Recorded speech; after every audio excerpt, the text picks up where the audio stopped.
આજે સવારથી જ મારા ઉપર ઘણા બધા ફોન પણ આવ્યા અને મને જે મેસેજ ફરતો થયો છે મેસેજે પણ વોટ્સએપ ઉપર મોકલવામાં આવ્યો કે તમારી ખરેખર બદલી થઈ ગઈ છે કે શું છે, શું હકીકત છે. તો મેં એ પણ જવાબ આપ્યો છે કે કોઈ પણ પ્રકારની બદલી કરવામાં આવેલી નથી.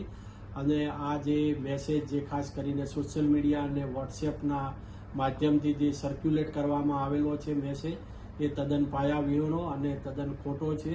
અને એ મેસેજમાં જે હકીકત દર્શાવવામાં આવેલી છે કે એચ.જે. સોલંકી એ ચોટીલાના એસડીએમ તરીકે આવ્યા છે અને એચ.ટી. મકવાણાની અન્યત્ર બદલી થઈ ગઈ છે, તદ્દન પાયાવિહોણો મેસેજ છે.